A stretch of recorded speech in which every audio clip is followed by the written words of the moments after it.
Hello friends, स्वागत है आप लोगों का मेरी यूट्यूब चैनल में। आइए जानते हैं रक्षाबंधन की पौराणिक कथा के बारे में, जिसे शायद ही आप लोगों ने सुना होगा। रक्षाबंधन को लेकर कई कथाएं हैं। हालांकि रक्षाबंधन का त्योहार कब शुरू हुआ इसका कोई प्रमाण नहीं है। आज हम कुछ ऐसी ही कहानियां बताएंगे जिसके बारे में शायद ही किसी को जानकारी होगी।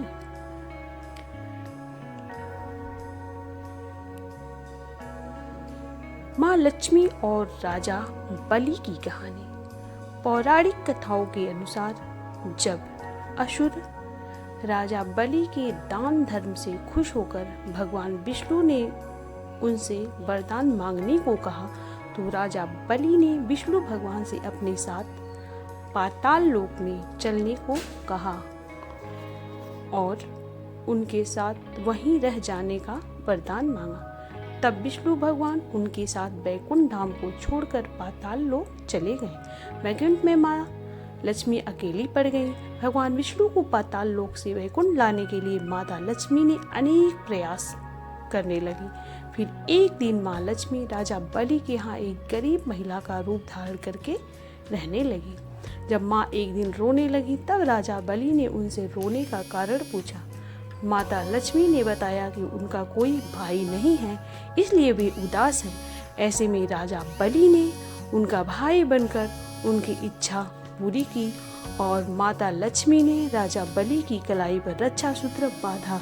फिर राजा बलि ने उनसे इस पवित्र मौके पर कुछ मांगने को कहा, तो माँ लक्ष्मी ने विष्णु जी को अपने वर के रूप में मांग लिया और इस तरह श्री विष्णु भगवान वैकुंठ धाम वापस आए। इंद्राणी ने इंद्रदेव को बांधा था रक्षा सूत्र। पौराणिक कथाओं के मुताबिक एक बार देवता और दानवों के बीच युद्ध 12 वर्षों तक चलता रहा, लेकिन उसमें देवता विजयी नहीं रहे। तब हार के भय से भगवान इंद्र देव गुरु बृहस्पति के पास पहुँचे। गुरु बृहस्पति ने युद्ध रोकने के लिए कहा और उपाय बताया। इंद्र की पत्नी महारानी सची ने कहा, कल श्रावण शुक्ल पूर्णिमा है, मैं रक्षा सूत्र तैयार करूंगी जिससे उनकी रक्षा होगी और वह विजयी होंगे। इंद्राणी सची ने अपने तपोबल से एक रक्षा सूत्र तैयार किया। श्रावण पूर्णिमा के दिन इंद्र की कलाई में बांध दी। ब्राह्मण से मंत्रों का उच्चारण करवाकर भगवान इंद्र को बधवाया। इसके बाद युद्ध में इंद्रदेव की विजय हुई। यह घटना भी सतयुग में ही हुई थी। माँ संतोषी की कहानी। एक दिन भगवान श्री गणेश जी अपनी बहन मनसा देवी से रक्षा सूत्र बंधवा रहे थे। तभी उनके दोनों पुत्र शुभ और लाभ ने देख लिया। इस रस्म के बारे में पूछा, तब भगवान श्री गणेश ने इसे एक सुरक्षा कवच बताया। उन्होंने बताया कि यह रक्षा सूत्र आशीर्वाद और भाई बहन के प्रेम का प्रतीक है।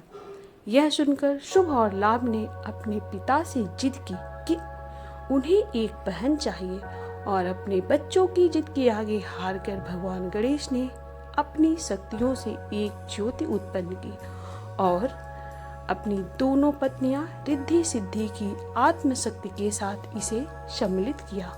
उस ज्योति से एक कन्या संतोषी का जन्म हुआ और दोनों भाइयों को रक्षाबंधन के मौके पर एक बहन मिली। श्री कृष्ण और द्रौपदी की कहानी। महाभारत के दौरान एक बार राजसूय यज्ञ के लिए पांडवों ने भगवान कृष्ण को आमंत्रित किया। इस यज्ञ में श्री कृष्ण के चचेरे भाई शिशुपाल भी थे। उस दौरान शिशुपाल ने भगवान कृष्ण का बहुत अपमान किया। जब पानी सिर के ऊपर चला गया तो भगवान कृष्ण को क्रोध आ गया। क्रोध में भगवान कृष्ण ने शिशुपाल पर अपना सुदर्शन चक्र छोड़ दिया। शिशुपाल का सिर काटने के बाद जब चक्र भगवान श्री कृष्ण के पास लौटा तो उनकी तर्जनी उंगली में गहरा घाव हो गया। यह देखकर द्रौपदी ने अपनी साड़ी से एक टुकड़ा फाड़कर भगवान कृष्ण की उंगली पर बांध दिया। द्रौपदी के इस स्नेह को देखकर भगवान कृष्ण बहुत प्रसन्न हुए और द्रौपदी को वचन दिया कि वे हर स्थिति में हमेशा उनके साथ रहेंगे और हमेशा उनकी रक्षा करेंगे। इसके बाद जब द्रौपदी का चीरहरण होने लगा तो श्री कृष्ण ने अपना वचन पूरा किया। यम और यमुना।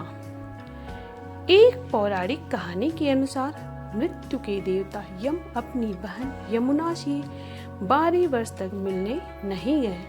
तब यमुना दुखी हो गई और अपनी माँ गंगा से इस बारे में बात की। माँ गंगा ने यम तक यह खबर पहुँचाई कि यमुना उनकी प्रतीक्षा कर रही है और यह सुनते यम अपनी बहन यमुना से मिलने आए।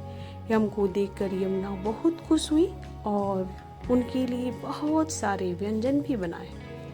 यम यह प्रेम भाव देखकर बहुत खुश हुए और उन्होंने यमुना को मनचाहा वरदान मांगने के लिए कहा। इस पर यमुना ने उनसे ये वरदान मांगा कि यम जल्द ही फिर से अपनी बहन के पास आए। यम अपनी बहन के स्नेह को देखकर बहुत खुश हुए।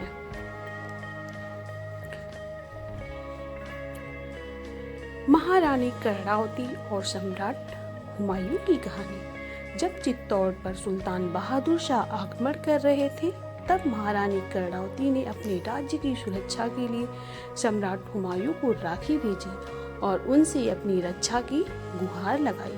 हुमायूं ने राखी स्वीकार किया, अपने सैनिकों के साथ उनकी रक्षा के लिए चित्तौड़ निकल पड़े। मगर हुमायूं के चित्तौड़ पहुंचने से पहले ही रानी कर्णावती ने आत्महत्या कर ली थी। तो ये थी रक्षाबंधन से जुड़ी कुछ पौराणिक कथा। ये कथा आप लोगों को कैसी लगी? अगर अच्छी लगी हो तो इस वीडियो को प्लीज़ लाइक करें, शेयर करें और ऐसी ही जानकारियों के लिए हमारे चैनल को प्लीज़ सब्सक्राइब करें। धन्यवाद।